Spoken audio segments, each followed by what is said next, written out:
This program is brought to you in association with First National Bank of Botswana. FNB, how can we help you?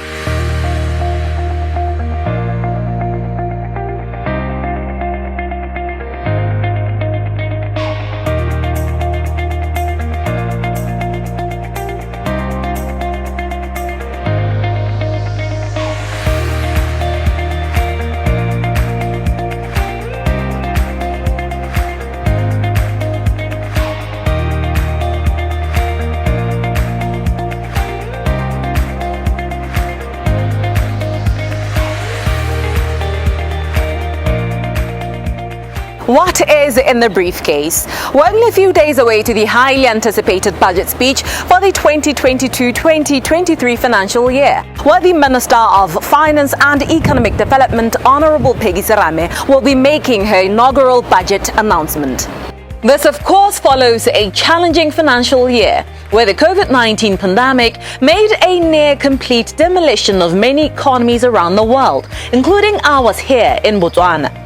Following the pandemic, the country's income incurred a significant decline, consequently causing a fiscal deficit of just over 6 billion pula.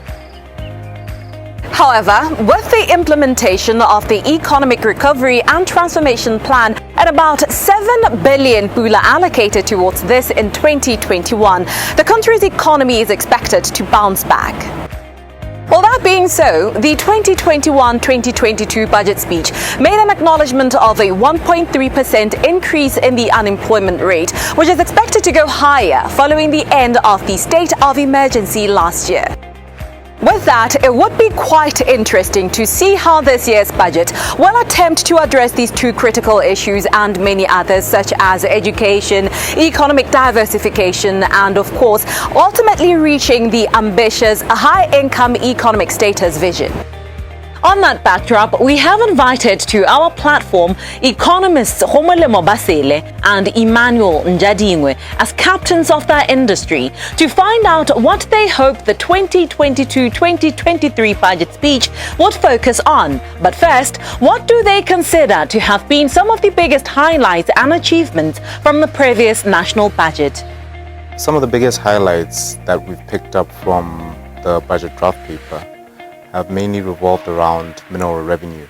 So over 2020, obviously, we had the severe disruption to economic activity, which led to a slump in diamond demand globally, and then a slump in mineral revenue domestically.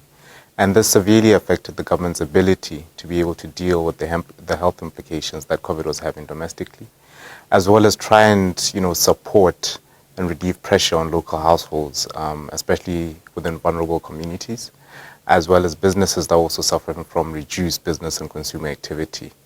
So that severely affected mineral revenue. But over the last year or so towards the end of 2020, coming into 2021, we've seen an uptick in diamond sales globally, as well as an uptick in activity in terms of diamond trading domestically. And what this has done is that it's lifted mineral revenue, or the mineral revenue component within the fiscus, beyond what was experienced last year, which has relieved some of the pressure in terms of government spending commitments going forward to try and recover from the slump that we experienced last year. So that's one major highlight that we've observed. There's an expectation that as we deal with this pandemic a lot better, as vaccinations are also made more available, there's an expectation that trade should start to recover to a more manageable level, or a level that we were previously used to, which will support SACU revenues going forward. I think in other aspects of the draft paper as it's been shared, we've seen, government's operational expenditure actually having to increase over the course of last year. And this is due, as I mentioned, to the fact that, they've had to do more in terms of trying to support the economy, given the pandemic as it was playing out. So this also included issues such as the industry support facility, which led to an increase in government subventions to different parastatals to try and support local businesses. I think one major achievement that we can mention is the fundraising. As much as it was painful for the taxpayer, from the fiscal point of view, it was very efficient. As we mentioned, that there was a reduced revenue from the government side due to deferred taxes and decline in household incomes. The government had to come up with the measures to raise money to finance its expenses for the year. We saw the increase in VAT from 12% to 14%.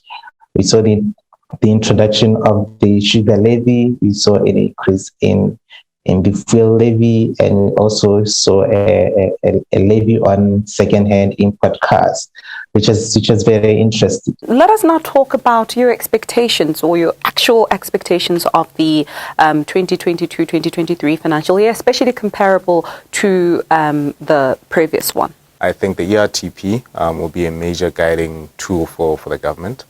And that's likely to be seen in terms of the operational as well as development expenditure. So over the course of last year, I think within the supplementary budget that was recently released, there was a slight reduction in the development expenditure. And this was due to the increased need or the increased funding required to meet some of the COVID challenges that we were experiencing. But I think going forward, we'll begin to start seeing the development expenditure actually increase to levels that we're used to. So I think the government targets a 70-30 split between operational as well as development expenditure. I don't think the development expenditure will reach the 30 in the next financial year. But at least over the course, compared to the previous one, I think we'll be getting much closer to that. One of my expectations would be regarding the issues of leakages in the economy, especially dealing with loss-making state-owned entities and the poor workmanship and delayed delivery of infrastructure projects. So one of the key issues that was highlighted in the previous budget was that the state-owned entities are bleeding the taxpayer. They are making losses, and they are costing the government a lot of money in subventions. And also the poor workmanship in terms of infrastructure. We are refurbishing new buildings. We are fixing new cracks within new buildings. We are fixing potholes in new roads. So that is also costing the government a lot of money. So my expectations will be just to try and address that area and find ways to block these leakages to ensure that we don't lose a lot of money in these areas. There have been caveats concerning the rate of unemployment in the country. How do you think then that critical issue has to be addressed or should be addressed specifically? That's quite a challenging one. I think since the start of the state of emergency back in 2020, we saw the government come out quite strongly in terms of trying to encourage different businesses to hold on to as much staff as possible, despite the fact that there was reduced, business and consumer activity domestically and internationally. And they also offered various relief measures as well. So there were wage subsidies, loan moratoriums also being instituted to try and, support these local businesses. The bank rate also came down to reduce their debt service obligations. But since then, some of those have since worn away. We've seen that economic activity has since picked up, but not to the level it was pre-pandemic. So it's a bit challenging in the sense that companies are obviously not operating to the level they were pre-pandemic, and some of them might not necessarily need the staff complement they had pre-pandemic to continue their operations. So in order for us to try and address this unemployment story, where there's an expectation that unemployment should pick up because of this reduced level of economic activity compared to where we were previously in Pula level terms. The only way that we foresee that being addressed is for more opportunities to be created to allow those individuals to start taking part in economic activities domestically. For me, the key issue would be regarding the unemployment rate itself in terms of the modeling. I've always felt that the unemployment rate it's a bit understated, not intentionally so, but because of the models that we are using. So I think the best step would be to try and modify the existing models that are out there and try to tweak them and adjust them to fit our landscape so that we can have a true reflection of the unemployment rate in the country. And then from there, that's when we can take the step in trying to reduce the unemployment rate. What do you think is the key takeaway or the biggest learning from the previous budget that you think or you hope informed this year's budget? So some of the key learnings that we picked up from the previous financial year relate to basically the structure of the economy and how undiversified it is in terms of our over-reliance on mining, and how that also significantly affects the fiscus and our ability to be able to deliver on some of our development objectives. And I think this also became apparent in terms of some of the changes that we also saw take into effect, such as the increase in VAT to try and diversify the revenue streams at least, and try and cushion us from that disruption that we saw within mining.